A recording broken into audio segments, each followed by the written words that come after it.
नमस्कार। आइकोसिया के सब दोस्तों को संदीप बजोरिया बॉम्बे से का प्रेम भरा नमस्कार। आइकोसिया ने बहुत ही कम टाइम में बहुत अच्छी प्रगति की है और 2 या 3 सालों में मैंने देखा सुधीर अग्रवाल जी, फिर अभी कैलाश अग्रवाल जी, पिकेश अग्रवाल जी और दूसरे सब ऑफिस बियरर ने मिलकर बहुत मेहनत करी है और एक ऑयल मिल के जितने भी अपने भाई बंद हैं उन लोगों को ऑल इंडिया बेसिस पे एक प्लेटफॉर्म पे लाने की कोशिश की और बहुत कामयाब कोशिश है और मेरा बहुत बहुत बधाई है आप लोगों को। और ये आपका भी कन्वेंशन जो इंदौर में है आज है, इसके लिए बहुत शुभकामनाएं हैं। दोस्तों, मेरा आज टॉपिक जो है वो ये है कि ग्लोबल ऑयल सीड और ऑयल सिनारियो।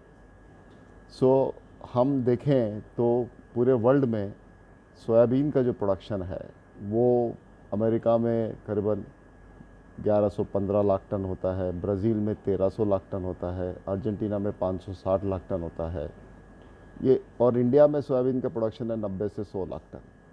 तो हमारे प्रोडक्शन जो है वो सिर्फ 10% या 8% जो अमेरिका और ब्राज़ील में होता है उतना प्रोडक्शन है। लेकिन जहाँ तक सवाल आया कि कॉटन सीड का, तो कॉटन सीड का जो प्रोडक्शन है इंडिया में हम बहुत सिग्निफिकेंट प्रोड्यूसर हैं और हमारा प्रोडक्शन इंडिया में जो है वो कॉटन कॉटन सीड का जो है करीबन आप समझ के लिए 115 से 120 लाख टन होता है। जितने भी ऑयल सीड इंडिया में है, सोयाबीन है, ग्राउंडनट है, रेपसीड है, मस्टर्ड है, ये सब में एज अ ऑयल सीड सब में ज़्यादा प्रोडक्शन जो है वो कॉटन सीड का है। सो मैं कहूँगा कि cotton seed is a number 1 oil seed of India, उसमें कोई डाउट नहीं है। क्योंकि रेप मस्टर्ड का प्रोडक्शन जो है वो 80 लाख टन है, ग्राउंडनट का प्रोडक्शन 60-65 लाख टन है, सोयाबीन का प्रोडक्शन 90-95 लाख टन है और कॉटन सीड का प्रोडक्शन 115 से 20 लाख टन है। तो जहाँ तक कॉटन सीड का सवाल है, इंडिया एक लीडिंग नेशन है कॉटन सीड में। फिर हम ग्लोबली हम देखें कि सनफ्लावर है, सनफ्लावर का ग्लोबल प्रोडक्शन 580 लाख टन का है, रेपसीड का भी ग्लोबल प्रोडक्शन करीबन 600 लाख टन का है। तो ये जो मेजर ऑयल सीड है वर्ल्ड में वो सोयाबीन है, सनफ्लावर है, रेपसीड है, उसके बाद में नंबर आता है ग्राउंडनट का और कॉटन सीड का। सो वर्ल्ड में हम देखें कि कॉटन ऑयल का जो प्रोडक्शन है वो कॉटन ऑयल का प्रोडक्शन पूरे वर्ल्ड में, जैसे इंडिया में करीबन 14 लाख टन का प्रोडक्शन है, चाइना में 13,80,000 टन का प्रोडक्शन है, अमेरिका में 2 लाख टन का प्रोडक्शन है, टर्की में 1,70,000 टन का प्रोडक्शन है और ऑल ओवर द वर्ल्ड दूसरे कंट्री में मिला के 16 लाख टन का प्रोडक्शन है। तो टोटल वर्ल्ड में कॉटन सीड का प्रोडक्शन पहले साल 48 लाख टन का कॉटन सीड ऑयल का प्रोडक्शन, और अभी आने वाले साल में वो 50 लाख टन तक पहुंचेगा। तो ये कॉटन ऑयल की प्रोडक्शन पूरे वर्ल्ड की है 50 लाख टन, उसमें इंडिया का शेयर जो है वो 14 लाख टन। सो ये पूरा पर्सपेक्टिव हमें समझना ज़रूरी है कि हम इंडिया में एक कृषि प्रधान देश हैं और एग्रीकल्चर पे हमारे 70% पॉपुलेशन निर्भर है, और लेकिन हमारा जीडीपी एग्रीकल्चर से पहले तो 17-18 था, अभी 19-20 तक पहुंच रहा है। तो हमारी जो प्रोडक्टिविटी है वो बहुत कम है, पर एकड़ पर हेक्टर हमारा जो प्रोडक्शन है वो बहुत कम है। जैसे मैंने कहा कि सोयाबीन है, सोयाबीन में अमेरिका में एक हेक्टर में 3,000 से 3,500 किलो होता है। उसी तरह से इंडिया में सोयाबीन का प्रोडक्शन है वो 1,000 से 1,200 किलो पर हेक्टर होता है, 1/3 ग्लोबल के इसके। ग्लोबल एवरेज जो है वो आप समझ के चलिए 1800-1900 किलो की है, तो ग्लोबल एवरेज से भी हम कम है। तो हमें हमारा प्रोडक्शन और प्रोडक्टिविटी बढ़ाने की बहुत ज़रूरत है। उसके बिना हम चाहेंगे कि किसान को आमदनी अच्छी मिले, भाव अच्छा मिले, ये एक एस्पेक्ट हो गया, लेकिन भाव कंटिन्यूस कहाँ तक हम अच्छा देते रहेंगे और कहाँ तक एमएसपी बढ़ाते रहेंगे, उसकी भी एक लिमिट है। तो हमें तो है कि प्रोडक्शन और प्रोडक्टिविटी बढ़ना भी बहुत ज़रूरी है। तो ये एस्पेक्ट का मद्देनज़र रखते हुए गवर्नमेंट ने एक ऑयल सीड टेक्नोलॉजी मिशन बनाया है आत्मनिर्भर भारत के लिए, और गवर्नमेंट ने 11,000 करोड़ का आवंटन उसमें किया है। प्राइम मिनिस्टर ने अभी अनाउंस किया था जस्ट 3 हफ्ते पहले। और इसमें गवर्नमेंट की ये कोशिश है कि हम जो भी ऑयल सीड्स हैं और ऑयल पाम है देश में उस प्रोडक्शन को बढ़ावा दें और उसका प्रोडक्शन और प्रोडक्टिविटी बढ़ाए। क्योंकि हमारा एडिबल ऑयल जो है, एडिबल ऑयल में आप देखेंगे कि हमारा 65% हमारी नीड का हम इंपोर्ट करते हैं और सिर्फ 35% जो है वो हमारा लोकल प्रोडक्शन है। फॉर एग्ज़ाम्पल, हमारा 215 लाख टन का कंजम्पशन है साल का एडिबल ऑयल का इस देश में। उसमें से हम इंपोर्ट कर रहे हैं 133 लाख टन और हमारा ओन प्रोडक्शन है सिर्फ 82 लाख टन। वो मिला के 215 का कंजम्पशन होता है। ये 215 का भी कंजम्पशन जो है ये 2020 और 2021 में हुआ है। जो कंजम्पशन गिरा है कोरोना काल में बिकॉज ऑफ ये लहरें होने से, अलग अलग होने से और कीमतें ऊंची होने से थोड़ा कंजम्पशन पे असर पड़ा है। लेकिन 2019 में कोरोना आने के पहले ये हमारा एनुअल कंजम्पशन तो था 235 लाख टन और अभी हो गया 215 2020 और 2021 में। मतलब 20 लाख टन का हमारा एनुअल कंजम्पशन एडिबल ऑयल का इस देश में कम हो गया। ऊंची कीमतें और कोरोना, मेनली कोरोना, इस कारणों से। अगला साल जो हमारे सामने है वो अगले साल में हमें ये लग रहा है कि कंजम्पशन बढ़ेगा। तो ये 235 जो 19 का था, 220 में 215 हुआ, 221 में 215 हुआ, अब 2022 में हमें लग रहा है ये मतलब आप समझ के लिए 225 तक पहुँचे। 10 लाख टन की इसमें बढ़ोतरी होगी। और इंपोर्ट जो हमारा है जो 132 लाख टन है वो 140-41 तक पहुँचेगा। और लोकल प्रोडक्शन हमारा जो 82 है वो 85 तक पहुँच सकता है। तो ये हमारा बैलेंस शीट है एडिबल ऑयल का, वेज ऑयल का इस देश में। भाइयों, ये पूरा जो ओवरऑल पर्सपेक्टिव है मैं इसलिए देना चाहता हूँ कि हम हमारे को एक कृषि प्रधान देश समझते हैं, लेकिन हमारा एग्रीकल्चर प्रोडक्शन कोई ख़ास मायने में नहीं है जहाँ तक ऑयल सीड का सवाल है और पल्सेस का सवाल है। हाँ, गेहूँ में, चावल में हम डेफिनेटली प्रोडक्टिविटी अच्छी है, प्रोडक्शन अच्छा है, हम लोकल कंजम्पशन करने बाद भी हमारे पास सरप्लस है। शुगर में भी वही हाल है कि हमारे पास प्रोडक्शन होने बाद भी सरप्लस है, तो शुगर हम एक्सपोर्ट कर रहे हैं। और गेहूं चावल हम जो हमारे पास एफसीआई के पास इतने बड़े बड़े भंडार में स्टॉक्स हो गए हैं, ये जो बिलो पॉवर्टी लाइन है और उन लोगों को अभी गवर्नमेंट ने ओपन फ्री सेल दे रखा है, पिछले कुछ महीनों से चल रहा है, तो हम उसका एक यूज़ कर रहे हैं और हमारे पास इन चीज़ों का प्रोडक्शन बहुत अच्छा है। अब देश में ज़रूरत है कि हमें थोड़ा क्रॉप डाइवर्सिफिकेशन करें। ये गेहूँ, चावल और शुगर कैन, गन्ना, इसको थोड़ा कम करके कुछ एरिया में हम ऑयल सीड को बढ़ावा दें, हम कॉटन को बढ़ावा दें। कॉटन सीड ज़्यादा पैदा है, दूसरे ऑयल सीड ज़्यादा पैदा है, तभी जाके हमारी आत्मनिर्भरता जो है वो बढ़ेगी, वरना आत्मनिर्भरता नहीं बढ़ सकती। तो ये सब बातें गवर्नमेंट के आगे हम लोगों ने रखी थी और गवर्नमेंट ने सब विचार किया था। और ये 5 साल से हम गवर्नमेंट को बार बार कह रहे हैं और बड़ी मुश्किल से मोदी जी की गवर्नमेंट ने अभी इस चीज़ पे ध्यान दिया, गौर किया और उन्होंने उस चीज़ को अनाउंस किया, स्कीम को। तो इसलिए मैं बहुत बड़ा कॉम्प्लीमेंट देना चाहूँगा गवर्नमेंट को कि इतने दिनों से ये पेंडिंग प्रपोजल था, इसको आपने एक्शन में लिया है और इतना बड़ा आपने आवंटन करके उसको फुल स्पीड में अनाउंस किया है। इसमें ऑयल पाम में भी पूरा जोर लगा रही है गवर्नमेंट। अंडमान निकोबार है, नॉर्थ ईस्ट है, ये सब एरिया है, साउथ के कुछ स्टेट्स है, ये ऑयल पाम में अच्छे स्टेट्स हैं, वहाँ ऑयल पाम अच्छी तरह से ग्रो हो सकता है। भाइयों देखिए, एक ऑयल पाम एक ऐसा क्रॉप है जिसमें पर हेक्टर में ऑयल पाम में, जिसको लगाने में आज लगाओगे तो 5 साल बाद आपको मिलेंगे फ्रूट, लेकिन पर हेक्टर आपको 4 टन तक तेल मिल सकता है। 4000 किलो तेल मिलता है पर हेक्टर ऑयल पाम में। अभी वही देखिए सोयाबीन में कितना मिलता है।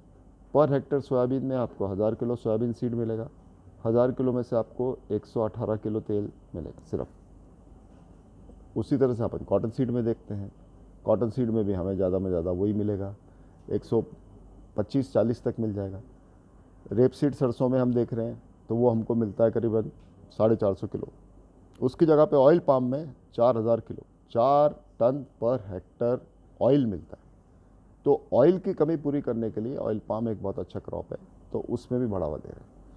ये तो रही एग्रीकल्चर और हमारे बैकग्राउंड की बात। हमारे देश का जो इंपोर्ट है आप जानते ही है, वो मैंने कहा था 132 लाख टन का इंपोर्ट हुआ है 2020 और 2021 में हर साल का। और उसमें हमारा जो खर्चा है वो खर्चा आप समझ के चलिए 132 लाख टन लाने के लिए करीबन $13 बिलियन। $13 बिलियन मतलब आज के दिन 90,000 करोड़ हम खर्चा कर रहे हैं ऑयल इंपोर्ट के लिए। तो इसको कम करना और एक बैलेंस लाना कि हमारा इंपोर्ट और हमारा डोमेस्टिक प्रोडक्शन जो है कम से कम 50-50 के लेवल पे पहुँचे। मुझे लगता है यदि गवर्नमेंट इस तरह से प्रयास करती रही और सबका साथ बना रहा और इंडस्ट्री भी, ट्रेड भी, फार्मर, किसान भी इसमें पूरा जोर लगाएंगे तो 2026-27 तक हम ये 50-50 के रेशियो पे पहुंच पाएंगे। मतलब जो 132 लाख टन का इंपोर्ट और 82 लाख टन का हमारा डोमेस्टिक प्रोडक्शन। ये 2026-27 तक समझ के चलिए कि हर साल कंजम्पशन बढ़ेगा, हर साल डिमांड बढ़ेगी। तो जो देश की जो 2026-27 तक इंडिया में 260 से 65 लाख टन तेल की ज़रूरत पड़ेगी, और 260 से 65 लाख टन तेल में से 135 लाख टन इंपोर्ट से आएगा और 130 लाख टन डोमेस्टिक से आएगा। तो डोमेस्टिक में 50 लाख टन प्रोडक्शन बढ़ना ज़रूरी है अगले 5-6 सालों में। तो ये सब मायनों में हमें ध्यान दे के देश की प्रगति के साथ में जुड़ना है, आत्मनिर्भरता के साथ में जुड़ना है, और specially oil seed oil sector में, हमारे कॉटन सेक्टर में, कॉटन सीड सेक्टर में हमें जुड़ना है। भाइयों, अब मैं आऊँगा कॉटन सीड पे।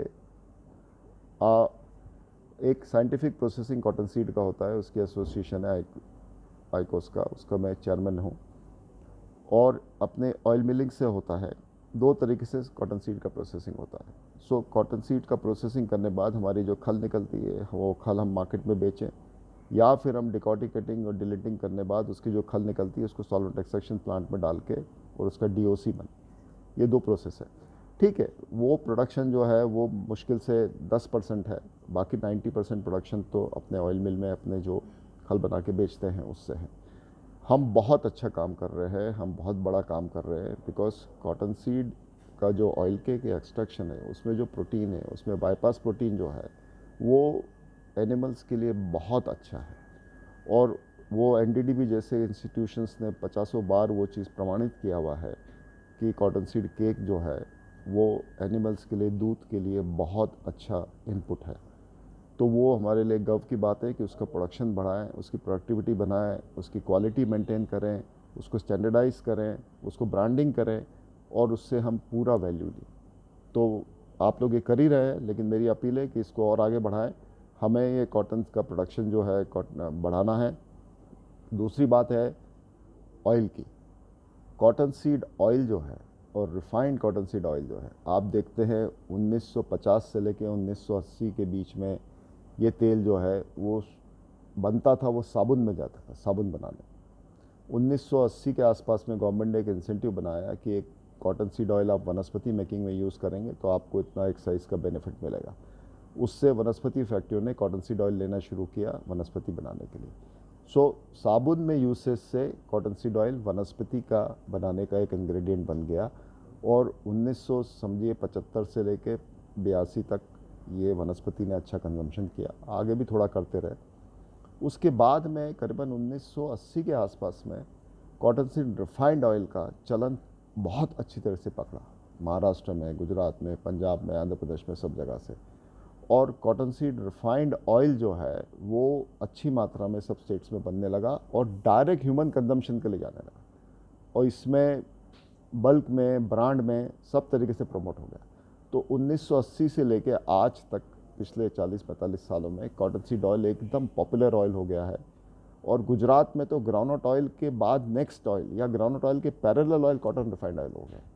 गुजरात के एंटरप्रेन्योर्स ने मेहनत करके उसको ब्रांडिंग और उसको क्वालिटी और वो सब मेंटेन की है, और उसके कारण से जैसे NK प्रोटीन है, विमल है, बहुत सारे ब्रांड्स हैं वहाँ के, प्रोमिनेंट 6-7 ब्रांड्स हैं। उन लोगों ने मेहनत करके, ब्रांडिंग करके उस ऑयल को एक ऊंचाई पे पहुंचाया है। और उसी तरह से महाराष्ट्र में भी, आंध्र में भी, पंजाब में भी, हरियाणा में, सब जगह पे सबने मेहनत करके उसको पहुंचाया।